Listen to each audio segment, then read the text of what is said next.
So I have three stories that I want to tell you about still life painting.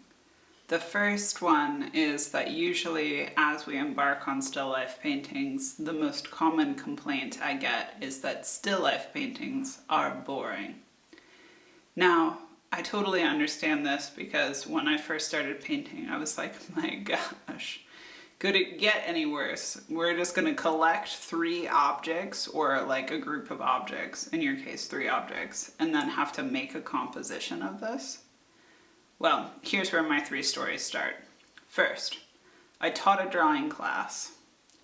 In the drawing class, I had a student draw a beautifully rendered picture of a bong. When I came over to her and I said, "Oh, my gosh, what a beautiful drawing of a bong," she got really freaked out and she was like, "It's a vase." And I was like, uh-oh, it's a vase. I've really made a bad call on this. And then at the very end of class, she was like, "You were right, it was a bong." And I was like, okay. Now, I'm not telling you this because I want you to do anything which includes drugs of any sort in your still life. I'm just saying that for me it was really exciting because when I saw her drawing of a bong, I was like, wow, this is an undeniably modern, interesting take on still life that I had never seen before. Right? I'm very accustomed to just seeing beautiful fruit, beautiful glasses, beautiful, maybe even kind of like dead animals or something like that. Now, the second thing I want to share with you has to do with my mentor. His name is Ron Graff, and so back when I was in graduate school, before I had ever met Ron, I saw one of his paintings that was in the Allied Arts and Architecture Library at the University of Oregon. And the way it was painted from like the distance that I would see it, it looked perfectly like there was just a live goldfish swimming in the bowl. Is that Ron had not shown every single detail, rather he had implied that detail, which for me was absolutely amazing. And then the last thing I want to share with you is some of my own work, which I became interested in still life again, I would say like a few years ago, and I've been trying to ask myself, how can I depict things that I haven't seen before?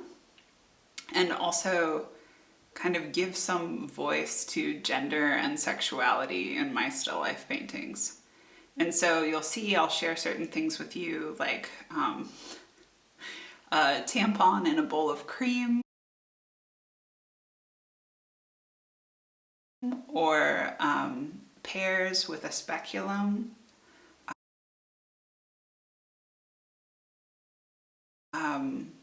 And so what I'm trying to do is to allow myself to compose with objects that are not typical. And so I hope that you will allow yourself to have that same kind of freedom. Like, there is no reason that your still life should be boring. What I want you to do is to make it as interesting to you as possible. And that might mean using symbolic materials. So something that really like speaks to you, that is important to you. Or it might be things that have kind of cultural significance. Or you might go in a totally formal direction and you're just like, I picked everything because it was the best shade of purple I've ever seen. And I'm gonna be like, okay, like that's awesome. So you should definitely, I'm putting you in charge of this.